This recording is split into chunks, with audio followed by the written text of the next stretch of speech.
अस्सलाम वालेकुम my dear students, उम्मीद है कि आप सब ठीक होंगे। आज बच्चों लेक्चर नंबर 25 है हमारा MCOM 1 फाइनेंशियल मैनेजमेंट। आज के लेक्चर के अंदर बच्चों हम इंशाल्लाह प्रॉब्लम नंबर 4 एंड 5 सॉल्व करेंगे। वही फार्मूले हैं बच्चों जो हमने पिछले क्वेश्चंस के अंदर यूज़ किए हैं। तो सबसे पहले बच्चों क्वेश्चन को रीड करते हैं। कह रहा है Barry character is considering opening a record store. He wants to estimate the number of CDs he must sell to break even। बच्चों वो एक रिकॉर्डिंग स्टोर जो है वो ओपन करना चाह रहा है, तो उसके लिए वो चाहता है कि वो एस्टिमेट लगाए कि ब्रेक इवन पॉइंट तक पहुंचने के लिए उसे कितनी जो है वो सीडी सेल करनी पड़ेंगी, नंबर ऑफ सीडीज। ठीक है बच्चों, यूनिट्स की बात कर रहे हैं। The CDs will be sold for 13.98, ये उसकी सेल प्राइस है। Variable operating cost 10.48, variable cost है बच्चों ये पर यूनिट पर सीडी लिखा हुआ है। And annual fixed operating cost, ये उसके पास एनुअल फिक्स कास्ट है 73,500।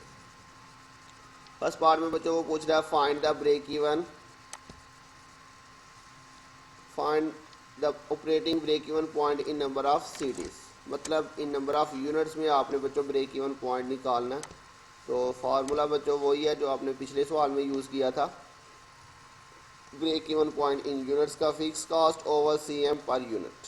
तो बच्चों फिक्स कास्ट तो क्वेश्चन के अंदर गिवन है हमें, यहाँ पे ये दी हुई है 73,500। बच्चों ये एनुअल फिक्स कास्ट है, ठीक हो गया 73,500। और इसके अलावा हमें बच्चों चाहिए CM पर यूनिट। उसके लिए आपको वर्किंग करनी पड़ेगी। CM पर यूनिट निकालने के लिए ये हमारे पास इक्वल होगा किसके, sell price minus variable cost per unit. जी बच्चों पर यूनिट में हमने ये डाटा लेना सारा, क्योंकि हमें CM पर यूनिट में चाहिए। तो सेल प्राइस बच्चों उसने बताई थी हमें 13.98, यह जाएगी $13.98 माइनस वेरिएबल कास्ट बच्चों कितनी है, तो वो है जी 10.48।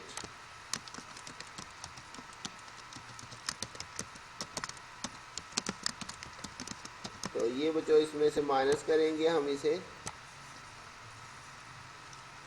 13.98 माइनस 10.48, तो ये आपके पास 3.5 बच्चों आ जाएगा।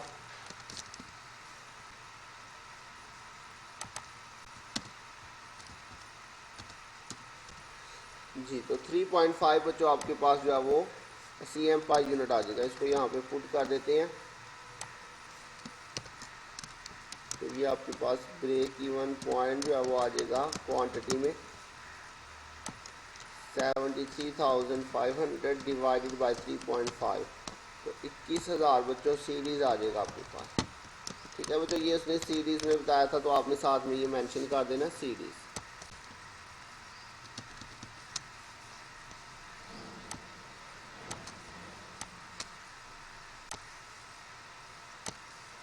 जी बच्चों, तो ये हमारा फर्स्ट पार्ट इसका जो है वो कंप्लीट हो गया। फर्स्ट पार्ट में उसने आपसे पूछा था जी break even point in series आपने बताना था।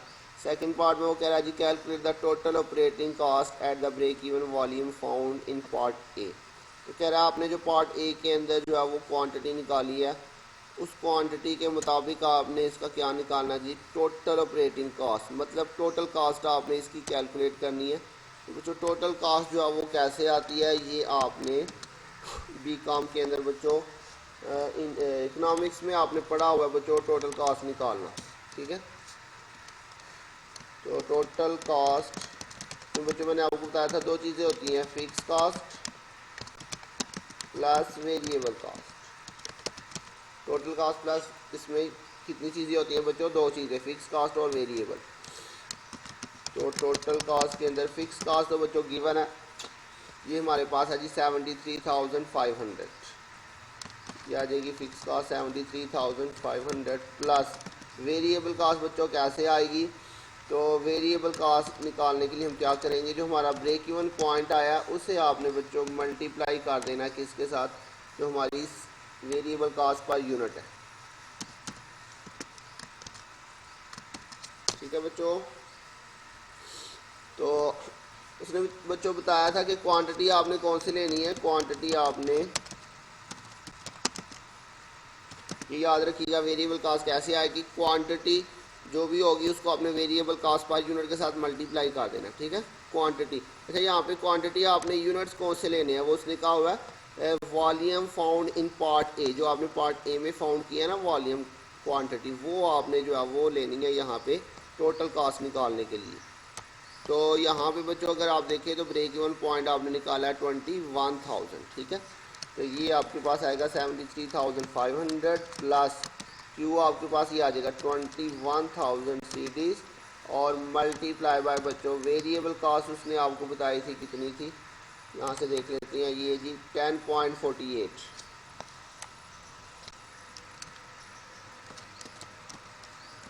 ये आपके पास बच्चों वेरिएबल कास्ट पर यूनिट, तो ये आपके पास टोटल कास्ट आ जाएगी प्लस इन दोनों को आपस में मल्टीप्लाई कर देते हैं 21,000 मल्टीप्लाई 10.48, ये आपके पास आ जाएगा जी 2,20,080, ठीक है। एक दफ़ा फिर करके देख लेते हैं 21,000 मल्टीप्लाई 10.48, जी बच्चों ये आपके पास 220,080।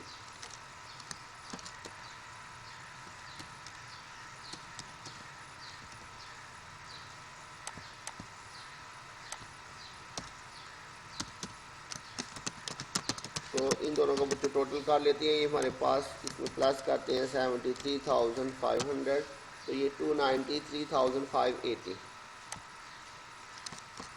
293,580, ये हमारे पास बच्चों टोटल हमारी फिक्स कास्ट आ जाएगी।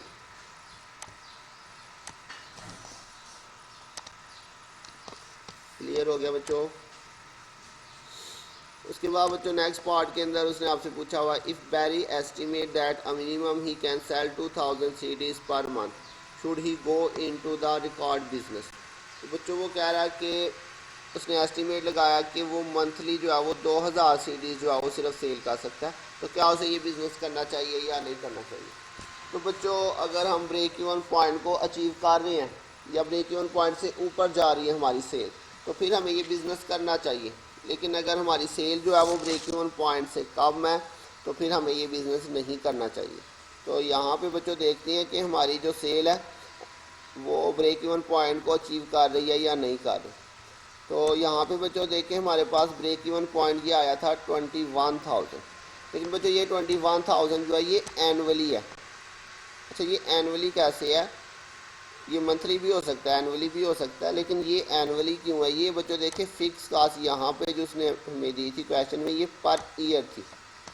ये देखिए जी ये इसने लिखा था एनुअल फिक्स्ड ऑपरेटिंग कास्ट, क्या लिखा हुआ था एनुअल फिक्स्ड ऑपरेटिंग कास्ट। तो ये जो उसने हमें कास्ट दी हुई है ये एनुअल है। तो बच्चों चूँकि कास्ट एनुअल दी हुई है इसलिए जो ब्रेक इवन पॉइंट है वो भी एनुअल निकला। लेकिन यहाँ पे क्वेश्चन के अंदर अगर हम देखें तो उसने हमें जो है वो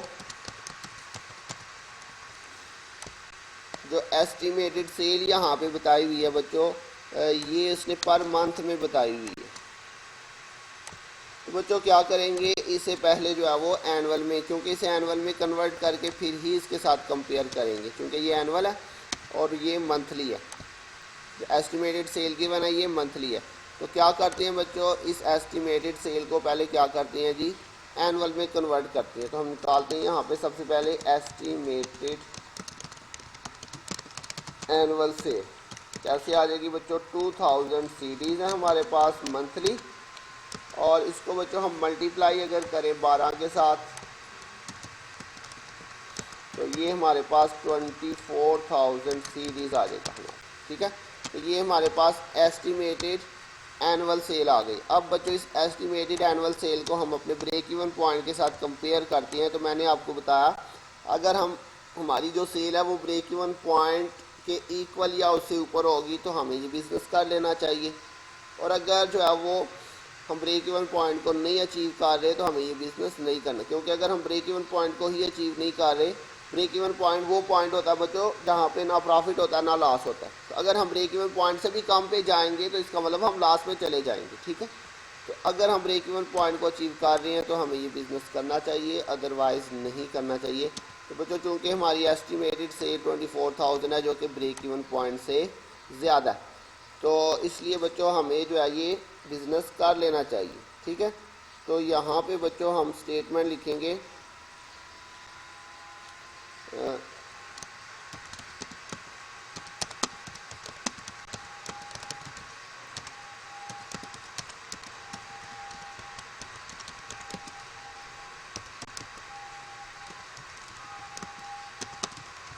अच्छा जी 3000 बच्चों क्या से आया, 24,000 हमारी एस्टिमेटेड एनुअल सेल है और ब्रेक इवन पॉइंट है 21,000। इन दोनों का डिफरेंस लें तो ये 3,000 आया। तो our estimated cell exceed by 3,000 from break even point. तो क्या उसने पूछा हुआ था जी, तो जी यस पॉइंट। सो इसका नाम बच्चों लिख लेते हैं, यहाँ पे क्या था जी, बैरे।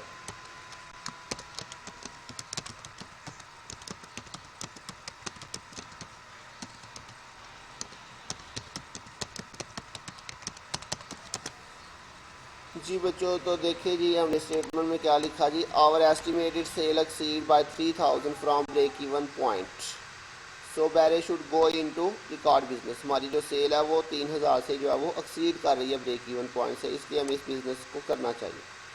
उसके बाद कह रहा how much EBIT will Barry realize if he sell the minimum 2,000 CDs per month noted in part C. तो बच्चों पूछ रहा है कि अगर वो 2,000 CD सेल करता है पर मंथ तो उसका EBIT कितना होगा। EBIT बच्चों कहते हैं ऑपरेटिंग प्रॉफिट को। इसके लिए ये आपके पास जो नोट्स है यहाँ पे ये मैंने इनकम स्टेटमेंट बनाई हुई है, ये इसका फॉर्मेट है बच्चों इनकम स्टेटमेंट का। और बच्चों इनकम स्टेटमेंट के दो फॉर्मेट हैं, एक होता है ट्रेडिशनल फॉर्मेट और एक होता है कंट्रीब्यूशन फॉर्मेट या वेरिएबल कॉस्टिंग फॉर्मेट। ठीक है, तो जो आप बीकॉम के अंदर बच्चों बनाते थे इनकम स्टेटमेंट, जिसमें आप लिखते थे sale minus cost of good sold, फिर आपका ग्रॉस प्रॉफिट आता था और उसमें से फिर आप जो है वो एक्सपेंसेस माइनस करते थे। ठीक है, तो वो हमारे पास बच्चों था ट्रेडिशनल फॉर्मेट, जबकि ये है जी कंट्रीब्यूशन फॉर्मेट। ठीक है, तो ये इसका फॉर्मेट है, इसमें हम करेंगे सेल लेस वेरिएबल कॉस्ट, तो माइनस करके आपके पास क्या आ जाता है जी, कंट्रीब्यूशन मार्जिन आ जाता है, जो आप ऑलरेडी फार्मूलाज के अंदर कैलकुलेट भी करते आ रहे हैं। इसके बाद इसमें से अगर हम माइनस कर दें फिक्स कास्ट तो हमारे पास आ जाता है बच्चों EBIT। EBIT का मतलब earning before interest and tax, और दूसरे वर्ड में हम इसको ऑपरेटिंग इनकम भी कहते हैं। ठीक है बच्चों, फर्दर इसमें से अगर इंटरेस्ट दिया हुआ है तो उसे माइनस करें तो ये अर्निंग बिफोर टैक्स आ जाता है। ये देखिए जी, इसमें से आपने इंटरेस्ट माइनस किया तो EBT बच जाएगा, ये क्या बचेगा EBT अर्निंग बिफोर टैक्स। और फर्दर आप इसमें से टैक्स भी माइनस कर दें तो ये आपके पास नेट इनकम आ जाएगी। ठीक हो गया बच्चों, तो ये इसका फॉर्मेट है। यहाँ पे इस क्वेश्चन में उसने हमसे EBIT पूछा हुआ है, तो सेल में से लेस करेंगे वेरिएबल कास्ट, CM आ जाएगा, फिर फिक्स कास्ट माइनस करेंगे तो हमारे पास EBIT आ जाएगा। क्लियर हो गया बच्चों, तो अभी इसको जो है वो कैलकुलेट करते हैं हम।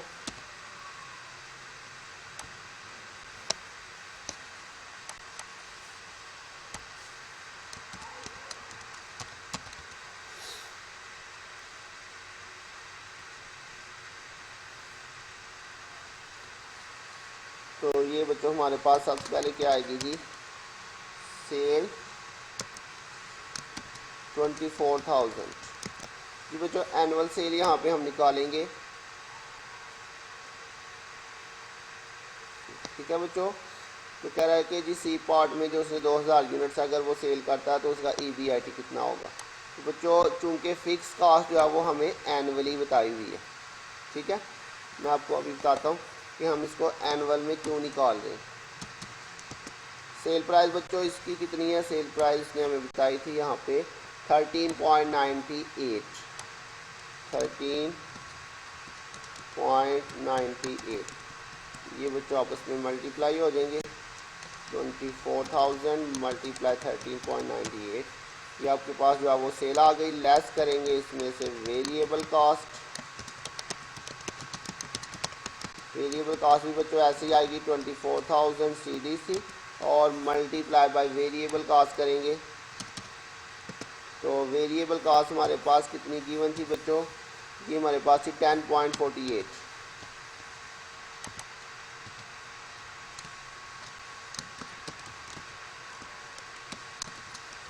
तो बच्चों इसको मज़ीद एक कॉलम आगे कर लेते हैं यहाँ से।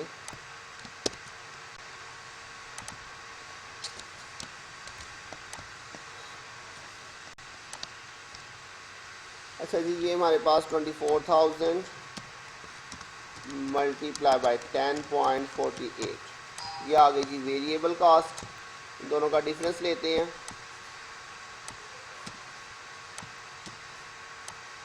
का डिफरेंस लेंगे तो ये हमारे पास बच्चों क्या आ जाएगा जी, कंट्रीब्यूशन मार्जिन। ठीक हो गया। इसमें से फर्दर हमने लेस कर देना फिक्स कॉस्ट। फिक्स कॉस्ट बच्चों उसने हमें टोटल एनुअली बताई थी हमें 73,500। ये हमारे पास फिक्स कॉस्ट, और इसको माइनस करेंगे तो ये हमारे पास EBIT आ जाएगा माइनस करके।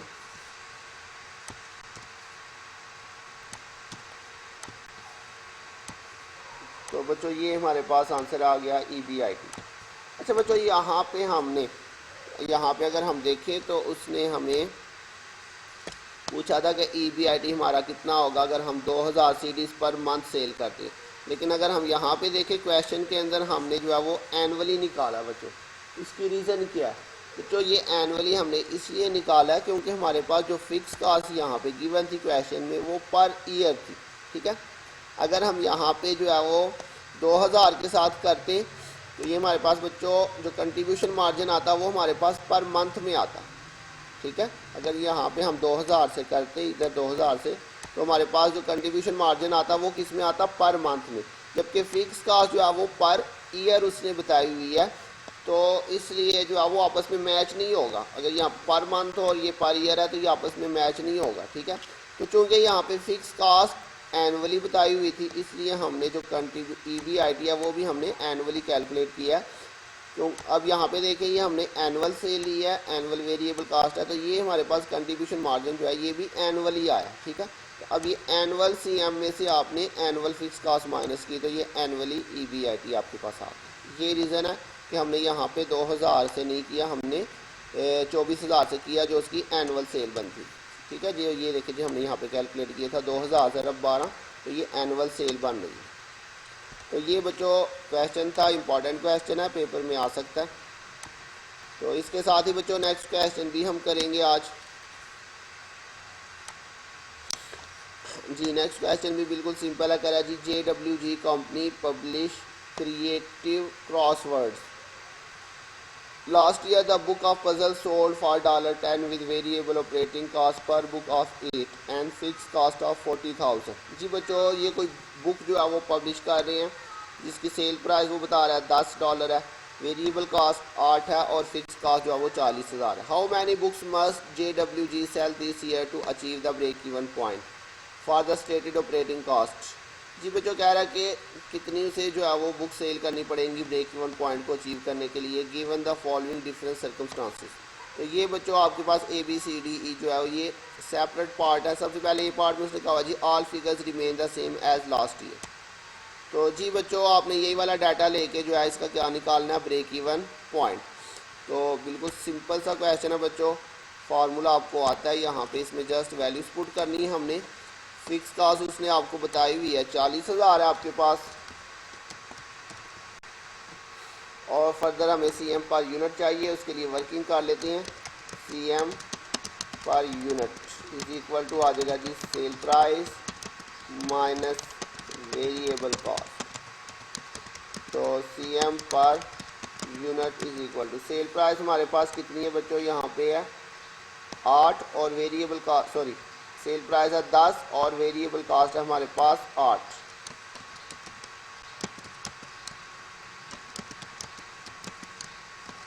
तो ये बच्चों माइनस करके आ जाएगा 2। CM पर यूनिट हमारे पास आ गया $2। इसको अब डिवाइड कर देते हैं बच्चों, break even point 40,000 divided by 2 करेंगे तो ये 20,000 आपके पास आ जाएगा यूनिट्स। ठीक है बच्चों,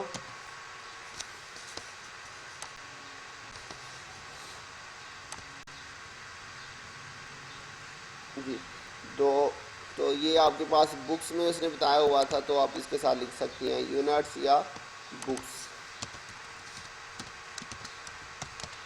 जो भी उसने चीज़ मेंशन की हुई है वो आपने इसके साथ मेंशन कर देनी। ये तो बच्चों हो गया इसका फर्स्ट पार्ट। सेकंड पार्ट में उसने क्या कहा हुआ जी, fix operating cost increase to 44,000, all other figures remain the same. तो जो आप कह रहा कि 40,000 था फिक्स कास्ट, वो बढ़ के कितना हो गया 44,000। बाकी जो सेल प्राइस और वेरिएबल कास्ट है वो बिल्कुल सेम रहेंगी। All other figure remain the same. सिर्फ फिक्स कास्ट 40,000 की बजाय आप कितना लेंगे 44,000, ठीक है। इंक्रीज टू 44,000 हो गया बेटा।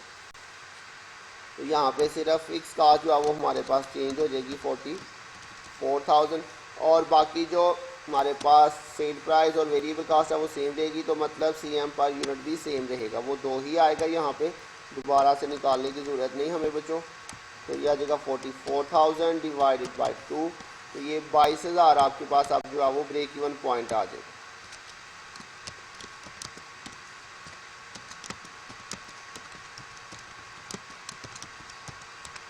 ठीक हो गया बच्चों। जस्ट ये हमने इसमें चेंज किया और इसका ब्रेक इवन पॉइंट हमने दोबारा से निकाल लिया। अब सी पार्ट में फिर से वो कुछ चेंजेस कह रहा है जी selling price increase to 10.50। Selling price पहले थी हमारे पास 10, अब वो कह रहा है कि सेलिंग प्राइस जो है वो इंक्रीज करके कितनी हो गई है 10.50। All cost remaining the same as last year. अब बच्चों सिर्फ आपने ये सेल प्राइस चेंज करनी है, बाकी आपने ओरिजिनल डाटा लेना, ठीक है। फिक्स कास्ट अब 40,000 ही लेंगे। बी वाले पार्ट में जो 44,000 थी वो नहीं लेंगे, क्योंकि बी और सी का आपस में कोई लिंक नहीं। मैंने आपको बताया सारे पार्ट इंडिपेंडेंट हैं। तो सिर्फ सी में आपने ये ओरिजिनल जो सा भी आपने पार्ट करना है अपने ओरिजिनल डाटे से करना है, जो उसने चेंज बताई है सिर्फ वो ही आपने चेंज करना है, ठीक है। तो the selling price increase to 10.50, सिर्फ सेलिंग प्राइस को आपने चेंज करना है। All cost remain the same, बाकी सारा कुछ सेम रहेगा, वेरिएबल कास्ट भी सेम रहेगी और फिक्स कास्ट भी सेम रहेगी। तो फिक्स कास्ट बच्चों सी पार्ट के अंदर फिर से 40,000 आ जाएगी। सीएम पर यूनिट फिर से निकालना पड़ेगा बच्चों। तो सेल प्राइस हमारे पास उसने बताया कितनी हो जाएगी 10.50, माइनस वेरिएबल कास्ट कितनी थी वो सेम रहेगी 8।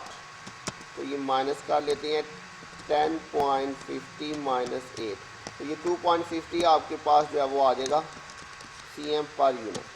अब यहाँ पे आ जाएगा जी 2.50।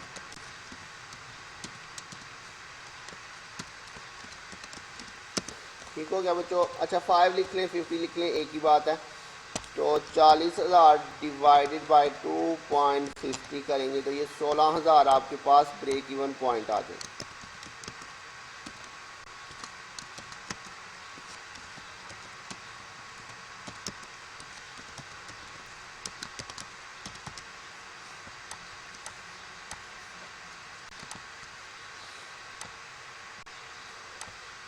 उसके बाद बच्चों डी पार्ट में कह रहा है variable operating cost per book increase to 8.50, all other figures remaining the same. अब बच्चों आपने सिर्फ वेरिएबल कास्ट जो है वो 8 थी वो 8.50 हो जाएगी, बाकी आपने सारा ओरिजिनल डाटा लेना है बच्चों। तो फिर से सेम बच्चों यही वैल्यूज़ हम जो है वो पुट करते हैं इसमें।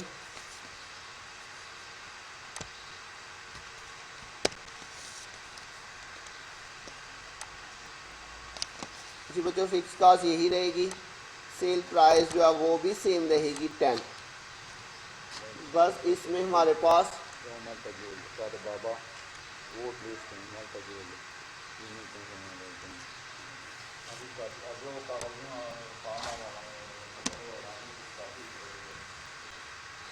तो ये बच्चों हमारे पास अब वेरिएबल कास्ट जो है वो कितनी हो जाएगी 8.50। तो 10 माइनस 8.50, तो ये आपके पास 1.5 आ जाएगा। तो जस्ट ये बच्चों देखिए जी, ये हमने जो है सिर्फ क्या चेंज किया बच्चों, यहाँ पे वेरिएबल कास्ट फिक्स कास्ट वही रहेगी बच्चों। तो अब फिर से डिवाइड करते हैं 40,000 को डिवाइडेड बाय 1.50, तो ये 26,667 आ जाएगा।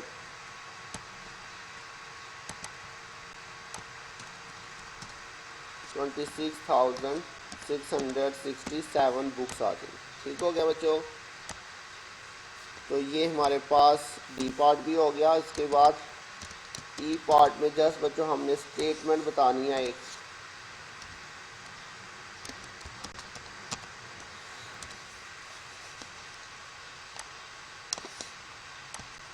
तो जो ई पार्ट में कह रहा है जी, what conclusion about the operating break even point can be drawn from your answer. तो ब्रेक इवन पॉइंट के बारे में वो पूछ रहा है कि आप जो आपने कैलकुलेशन की है यहाँ से आप क्या जो है वो कंक्लूजन विड्रा कर सकते हैं। तो बच्चों ब्रेक इवन पॉइंट अगर हम देखें, ये हमारे पास बच्चों ओरिजिनल ब्रेक इवन पॉइंट था 20,000। यहाँ पे अगर हम देखें हमारे पास बी पार्ट में जो फिक्स कास्ट थी वो 40,000 से बढ़ के कितनी हो गई 44,000। तो फिक्स कास्ट बढ़ने से ब्रेक इवन पॉइंट जो है वो भी हमारा इंक्रीज़ कर गया।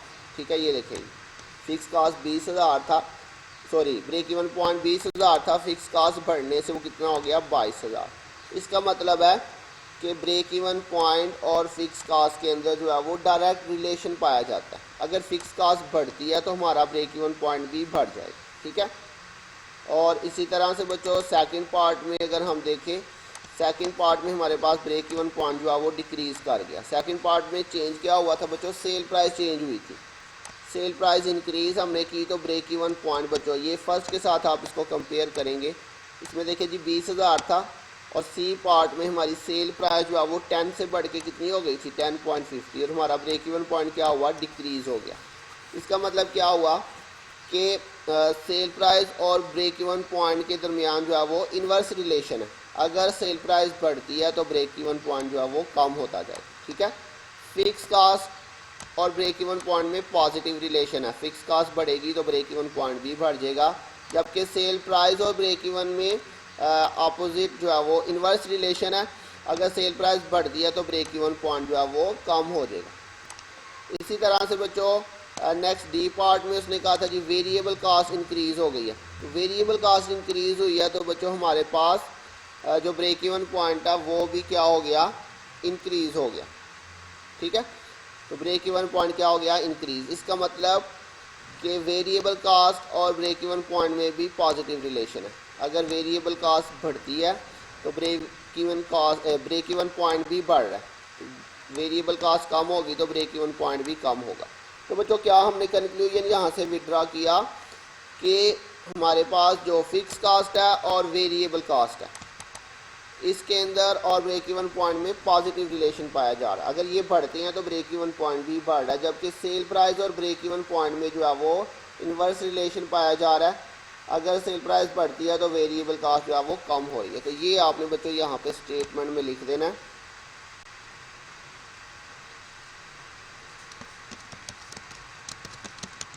The break even point is directly related to fixed and variable cost and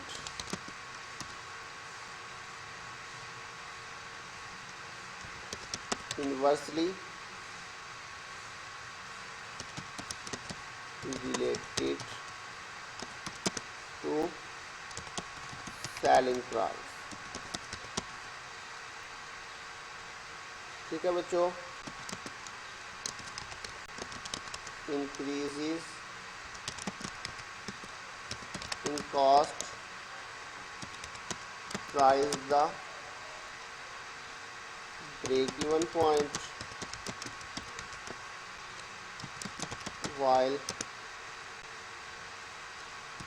increase in sale price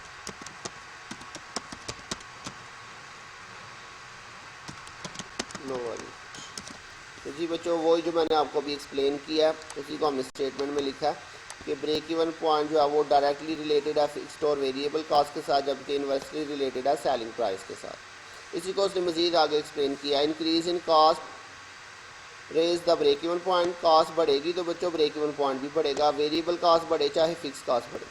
while increase in sale price lower it, और सेल प्राइस बढ़ेगी तो हमारा ब्रेक इवन पॉइंट जो है वो कम हो जाए। तो बच्चों उम्मीद आपको समझ आ गई होगी। अगर किसी पॉइंट की नहीं समझ आए तो बच्चों आप पूछ लीजिएगा। अपना ध्यान रखिएगा। इंशाल्लाह बहुत जल्द मिलेंगे नेक्स्ट लेक्चर के साथ। तब तक के लिए अल्लाह हाफिज़।